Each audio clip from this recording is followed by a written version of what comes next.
आप सुन रहे हैं आज तक रेडियो।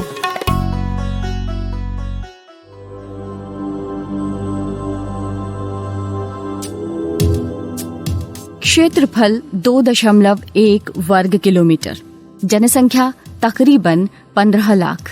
कौन सी जगह है ये? धारावी, मुंबई की सबसे घनी बस्ती, देश की सबसे घनी बस्ती, विश्व की सबसे घनी बस्तियों में से एक। यहाँ आज मैं आपको लेकर आई हूँ आज के कोरोना कवरेज में। नमस्कार, मैं हूँ माधुरी। एशिया में कई स्लम्स हैं, जैसे ढाका का कोरेल, कराची में औरंगी टाउन, चीन का बाओ ताओ बाइलियांग, ओसाका का कामागासाकी, जकार्ता में केलुराहन पेंजारिंगन, मनीला का टोंडो, हांगकांग के रूफटॉप स्लम्स। लेकिन धारावी को सबसे ज्यादा आबादी वाली बस्ती होने का खिताब हासिल है। मुंबई की 2 रेलवे लाइंस के बीच बिछी हुई ये बस्ती, जिसमें एक कमरे में चलने वाली कई हजार फैक्ट्रियां हैं, जिनमें धागा, कपड़ा, चमड़े का काम, बर्तन सब बनाए जाते हैं। धारावी जो अपने आप में एक दुनिया है, यहाँ तक कि वेस्ट प्लास्टिक की रिसाइकलिंग के लिए भी ये जानी जाती है। एक वक्त था जब यहाँ मच्छी पकड़ने वाले रहा करते थे, मैंग्रोव वनस्पति हुआ करती थी, लेकिन आज मशरूम की तरह उगाई झुग्गी झोंपड़ियां हैं, कच्चे घर हैं, एक दूसरे से सट कर चलते रहते बसते लोग हैं। जब तक महामारी नहीं आई थी, जीवन के संघर्षों से जूझते लोग दौड़ धूप कर रहे थे, दिन का कमाते दिन का खाते। मगर महामारी ने ठप्प कर दिया सब।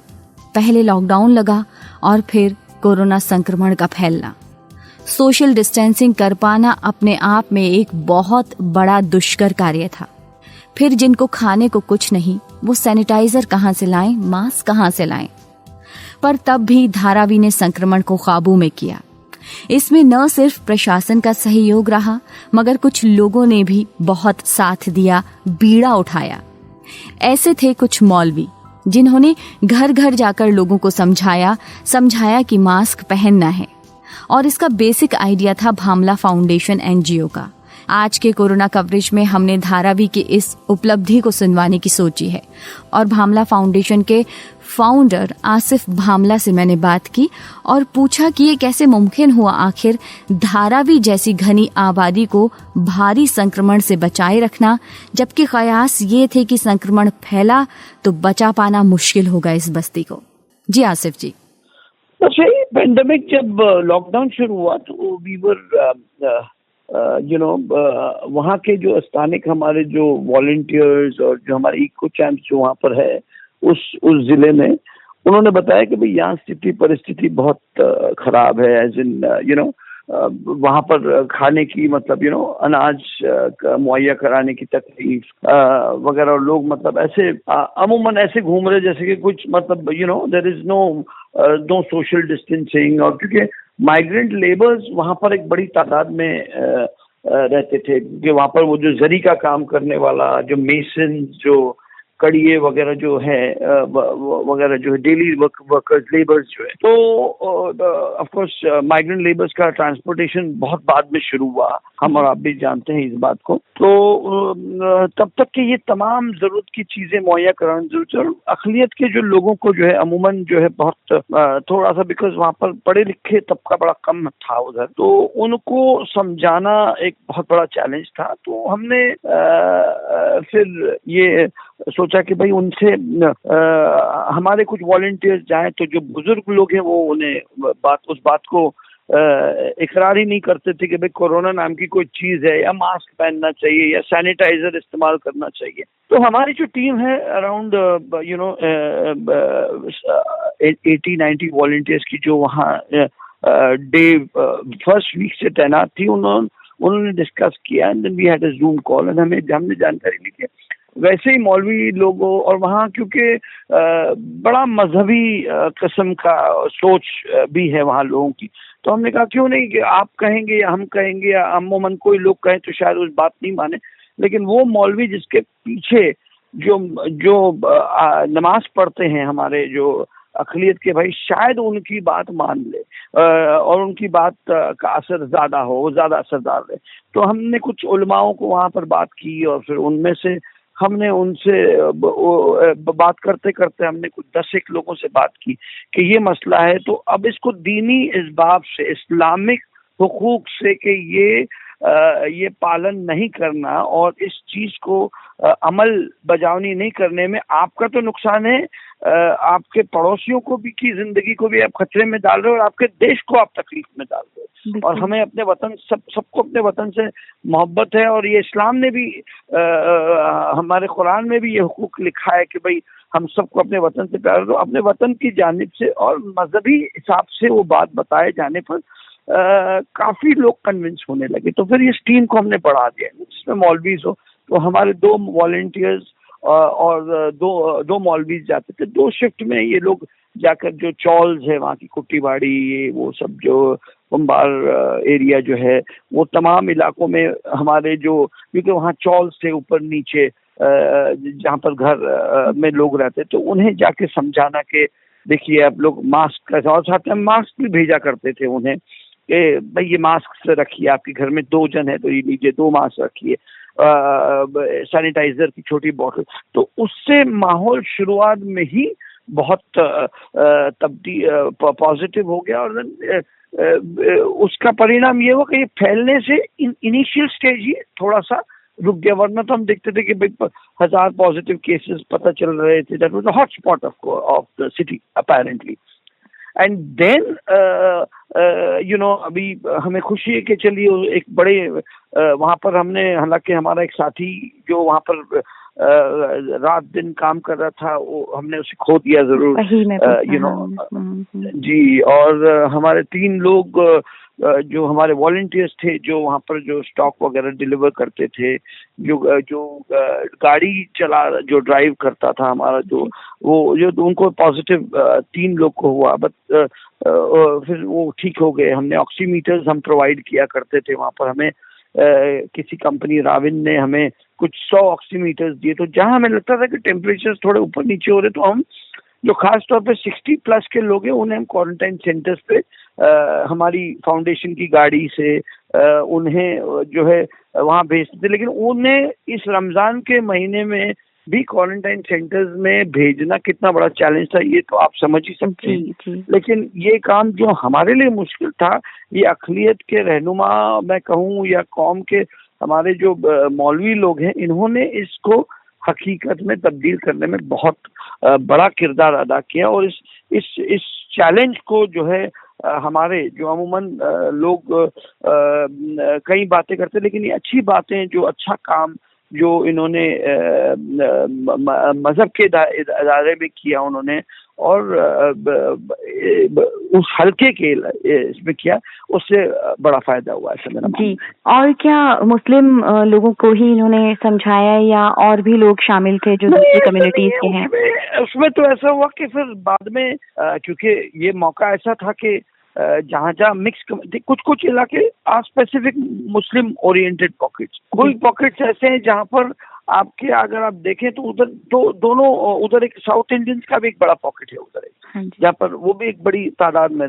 तो जो जहाँ पॉकेट में जब मिक्स कम्युनिटी रहे, तो अभी चूंकि यही एक टाइम था कि जब अमूमन ये मौलवीज और पंडित्स वगैरह जो रहते हैं, ये अपने मंदिरों में या मस्जिदों में रहते हैं, लेकिन ये मस्जिदें सब बंद है, तो सब अपने अपने खोली में ही रहते थे। तो कई जगह ऐसा भी हमने देखा कि इन्हें देखकर वो जो साथ में रहने वाला पंडित तो होता था, वो भी साथ जुड़ जाता था। और मतलब it this showed the community, the unification of the community. एक बीमारी से लड़ने के लिए मजहब से परे हटकर किस तरीके से लोगों ने इसको लड़ा। और आज खुशी है हमें कि भाई ये जो इतने 1000 केसेस आते थे, आज डबल डिजिट्स में आ गया ये नंबर जी। तो ये एक बहुत बड़ी उपलब्धि है। और मैं समझता हूँ कि वहाँ के जो स्थानिक हमारे असिस्टेंट म्युनिसिपल कमिश्नर मिस्टर किरण दिगावकर है, उनका भी एक बहुत अच्छा सहयोग रहा। और वहाँ के नौजवानों ने भी बढ़ चढ़कर उसमें हिस्सा लिया। और आज हमें खुशी है कि जो मेहनत है वो कम से कम वो जगह जिससे बहुत ज्यादा डर था, मैं समझता हूँ अन्य जगह उनसे बेटर परफॉर्म कर रही है आज। बिल्कुल, वर्ल्ड बैंक ने तारीफ की है, वो WHO तो कर ही चुका है कि वही मॉडल हमें अपनाना चाहिए। अच्छा, लोगों की तरफ से क्या दिक्कतें आती थी? जैसे लोग क्या बहुत रिजिड रहते थे मानने में या आसानी से मान जाते थे?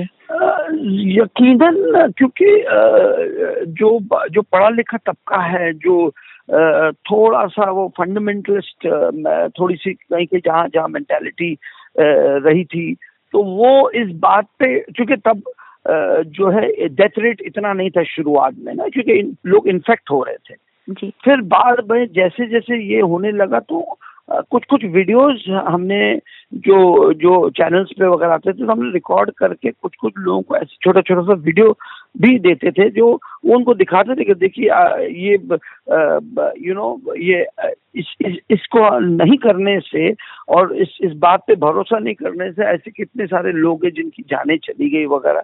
तो ये थोड़ा सा देन, और क्योंकि जैसे मैंने कहा कि एक मानसिकता है अक़लियत की कि भाई मौलवी साहब है, मैं इसके पीछे पड़ा।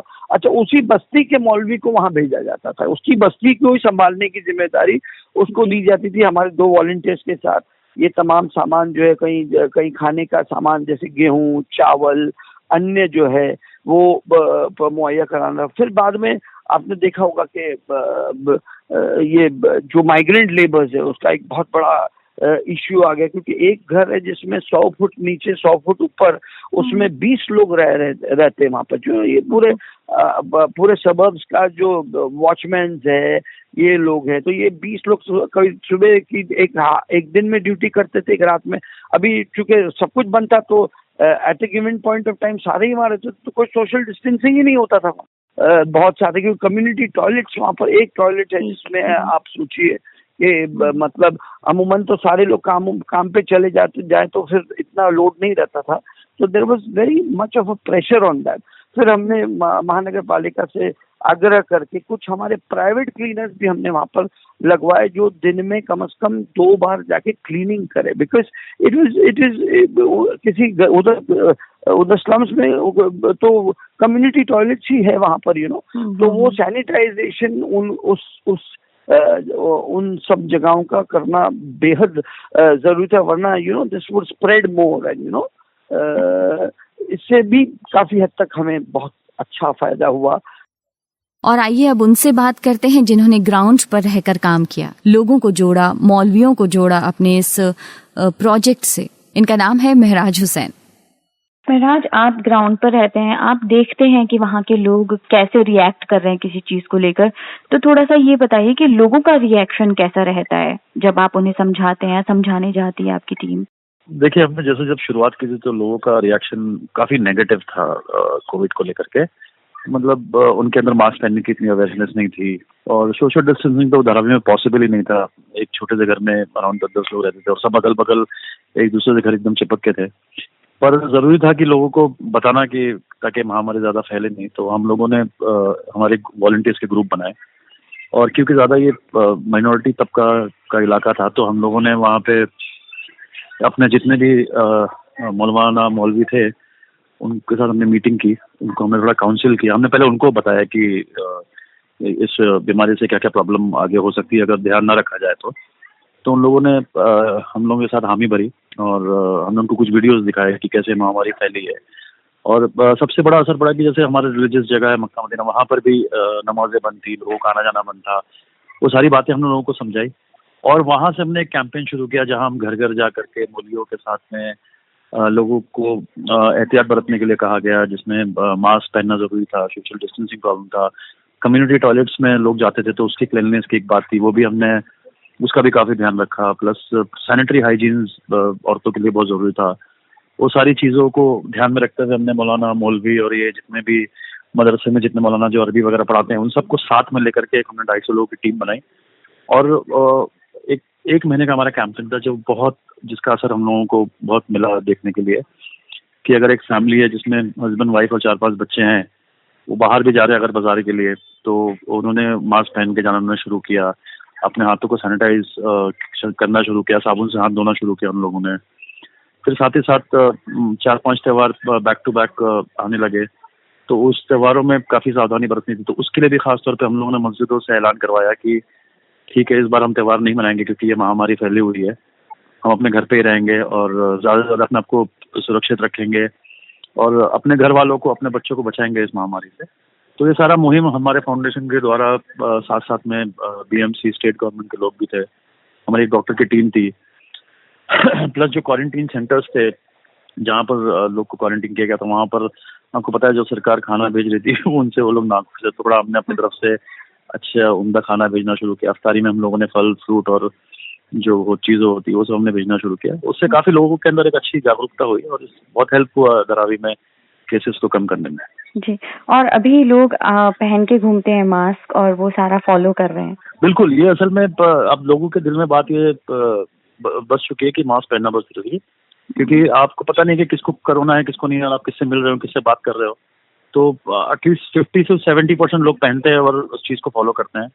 अब लॉकडाउन थोड़ा थोड़ा रिलीज होते जा रहा है, लोग बाहर निकलने लगे हैं, पर मास्क और इस टाइम पे मास्क पहनना बहुत ज़्यादा ज़रूरी है कि अब आप बाहर जा रहे हैं, लॉकडाउन खुल चुका है, बॉम्बे में काफ़ी रियायत आ चुकी है।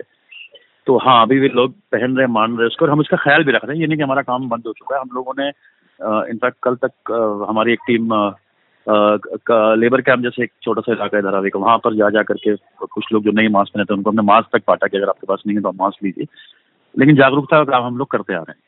जी, और मास्क आप लोग खुद डिस्ट्रीब्यूट करते हैं क्योंकि वहाँ काफी गरीब लोग हैं, तो वो सैनिटाइजर लाना और उनके लिए ये थोड़ा सा ना ही सिर्फ मास्क ही नहीं, मास्क के अलावा सैनिटाइजर, यहाँ तक कि राशन किट हमने वहाँ पर करीब 45 to 50,000 राशन किट हमने बांटे हैं इन 3 महीनों में।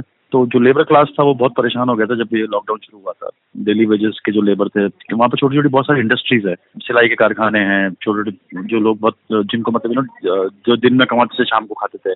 तो हमने एक राशन का किट बनाया हमारे फाउंडेशन के माध्यम से और वो हम लोगों ने घर जा करके उन लोगों को बांटा। हमने वो आइडेंटिफाई किया कि कौन लोग परेशान है। तो ऐसे इस तरह से सिर्फ मास्क ही नहीं बल्कि खाना पीना, राशन जो भी हमारे फाउंडेशन के द्वारा हो चुका हमने सब किया। जी, तो अब एक सकारात्मक चीज दिख रही है, लोगों के अंदर एक बदलाव है। बिल्कुल, और उसकी बड़ी खुशी है हम लोगों को। आसिफ भामला और महराज हुसैन, आप दोनों का तहे दिल से शुक्रिया। सच है, जागरूकता सबसे बड़ी जरूरत है आज के वक्त में, इस दौर में। जरा सी जागरूकता, लोगों की समझदारी ने इतनी बड़ी बस्ती को बचा लिया और हम पॉश मल्टी स्टोरी अपार्टमेंट्स को भी नहीं बचा पाए कोरोना से।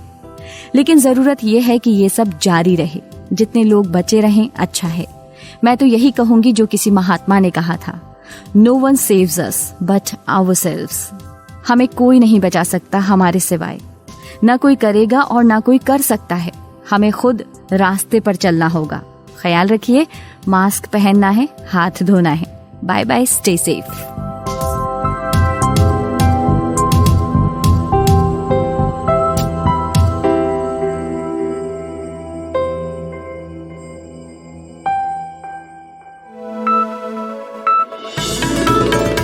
खबरों की हलचल और देश विदेश का मिजाज आप सुन रहे हैं आज तक रेडियो।